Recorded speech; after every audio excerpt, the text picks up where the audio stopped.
السلام علیکم رحمۃ اللہ۔ بڑا اہم مسئلہ ہے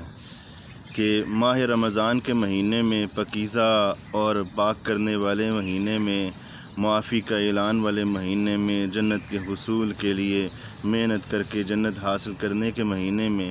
اگر انسان پاک رشتے میں کوئی ایسی کمی پیشی کر دیتا ہے جس پر اللہ رب العزت کی نافرمانی ہے، تو کیا اس کے اوپر بھی کوئی حد ہے، کوئی حدود و قیود ہے کہ نہیں ہے؟ جیسا کہ ایک بھائی نے سوال کیا کہ جی روزہ رکھ کے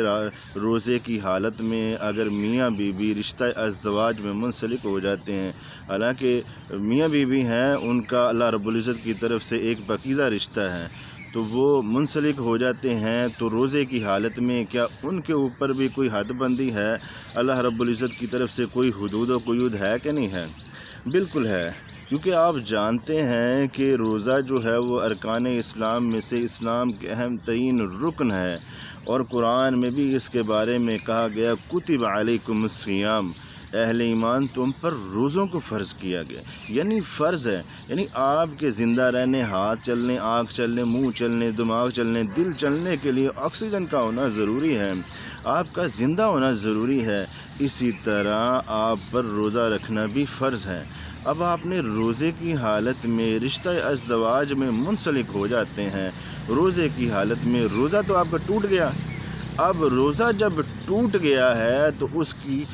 اللہ رب العزت کی طرف سے ایک جو ہے وہ حد بھی ہے، اللہ رب العزت نے انسان پہ لگائی ہے کہ اس کا ازالہ اب تم نے جو گناہ کیا ہے، حالانکہ تھا رشتہ حلال پر حرام تھا اس وقت جب سے تم نے سحری کی اور افطاری تک، مگر تم نے ایک اللہ رب العزت کی نافرمانی کی ہے، اس نافرمانی کے اوپر تمہیں ہرجانا پڑے گا۔ اب وہ ہرجانا کیا ہے؟ آپ صلی اللہ علیہ وسلم نے فرمایا ہے کہ جو یہ کام کر لے وہ ایک غلام آزاد کرے۔ اب آپ ایک غلام آزاد کر سکتے ہیں؟ اچھا، نہیں کر سکتے، چلیں آگے چلتے ہیں، اور آپ صلی اللہ علیہ وسلم آپ کا تھوڑا سا خیال کرتے ہیں اور بتاتے ہیں کہ نافرمانی جو اللہ رب العزت کی ہے اس کے اوپر اگلی آپشن بھی ہے آپ کے لیے، اگر غلام کو آزاد نہیں کر سکتے۔ فرمایا 60 مسکینوں کو کھانا کھلانا،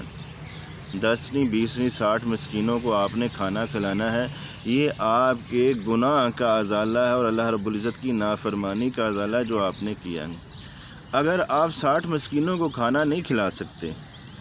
مالی طاقت نہیں ہے، غریب ہیں، تو پھر آپ نے کیا کرنا ہے؟ تیسرا آپشن آپ کے لیے ہے، 2 مہینے کے پے در پے، یعنی روزہ چھوڑے بغیر 2 مہینے کے روزے رکھنے ہیں، ٹھیک ہے نا؟ یہ ہے رمضان المبارک میں ایک حلال رشتے میں آپ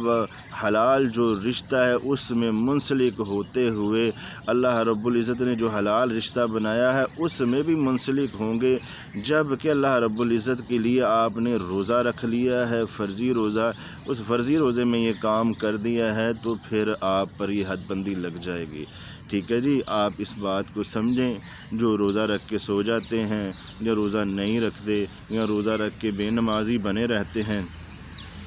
یا روزہ رکھ کے اس طرح کے بھی کام کرتے رہتے ہیں، لا علمی میں بھی کرتے رہتے ہیں،